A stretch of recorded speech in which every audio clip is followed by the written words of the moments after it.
Hi witches, so today I'm going to be doing a little bit unboxing from a small witchy business. I love supporting small witch businesses, so if there's something that you would like to put in the comments for me to check out and I can be your patron, let me know. Let me know if you make things and do things and I will do one of these for you.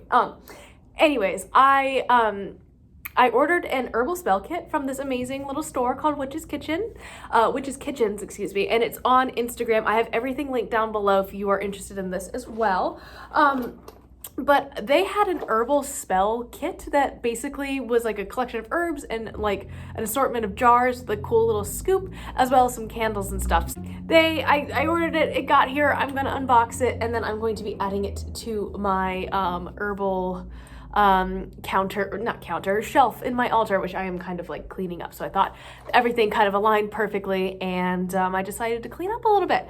Anyways, let's move right along into the unboxing. Now, full disclosure, I did open this before, because I heard broken glass rattling around, and if you are ever ordering glass and it comes to the USPS, it is just always a disaster. So, you know, if you are able to patronize small local shops for glassware, I definitely recommend it. Luckily the owner of the store was really sweet and gave me a coupon because it was broken. Definitely unnecessary, but it was a really good gesture, and I was oh, I'm sorry, I just nah. Anyways, so yeah, I got all of these really cool little herb jars.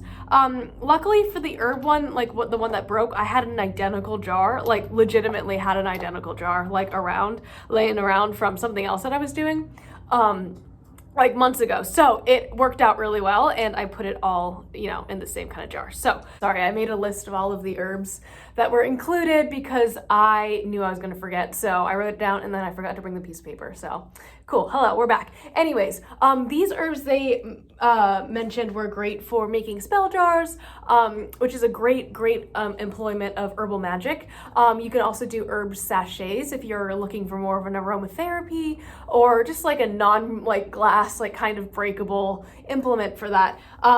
You can also, and as they mentioned, make them into herbal pre-rolls, which I never really thought about, but there's a really great intersection of air magic and earth magic for ritual work, which I think is really cool and not something you really see too often. So if you are going to ingest herbs, just be careful, be sure that they are able to be ingested, because some plants look really pretty on the outside but will hurt us on the inside. So as always, do your research first. Okay, so the herbs that were in this kit are roses, which is cool. Roses, if you guys can see it. This is calendula or calendula. I'm not sure how you say it. I'm sorry, I've only ever read it. So there's that. I really like these two together. I really like the colors, and I'm probably going to use these for a summer solstice type spell working. Got some peppermint, which is in here. This little teeny guy. And then these look to be celery seeds. It says sesame on there, so maybe I'm wrong, but these kind of look more like celery seeds. But either way, very useful. I'm trying to, maybe they're dill or something. No, they're celery seeds, so there's that. And then I got some mugwort. Then I also got some catnip. And some basil. So I'm definitely going to be doing some workings with the catnip for Bast. In addition to all of these amazing little files, I really like this kit, honestly, because it gives you just enough to experiment with, so you don't have to spend a ton of money on a bunch of different herbs that you're never going to use. They also gave me some supplies, which is cool. Firstly, they gave me a scoop, and that is super cute, and I really like it. So that's definitely an addition to my altar setup. And then they gave me a bunch of little jar thingies, which is cool. I'm definitely gonna have to use a funnel to get stuff in here because the necks are really tiny, but these are pretty cool, especially for small workings that you want to take with you on the go, put into your car. Again, just be careful because they're glass. I recommend sachets.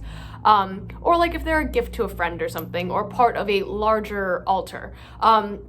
These could also probably be used to house various elements, though they are different sizes, so I don't know. Alternatively, these could also hold small amounts of water or things that could be gifts for deities. So jars are super useful. I really like these tiny guys. They're pretty cool. I keep running out of room on my altar because I keep like just buying large things and not accounting for the fact that I don't have as much space as I would like, but it's okay. Anyways, the final thing I got, and these are kind of covered in herbs. I'm probably gonna like actually rinse them off and then dry them because like one of the glass things exploded. Anyways, they gave me like 3 different candles, and these are just really pretty and nice. And I don't usually work with yellow, but I do need some for the summer solstice, so that was handy dandy. And I'm definitely going to be doing some dream work around the summer solstice as well. So purple is excellent. White can be used for anything. It's a really versatile color. Color magic is my favorite thing to talk about, so I'm sorry for mentioning it all the time. But again, all of the links are below. If you have your own like witchy shop, let me know.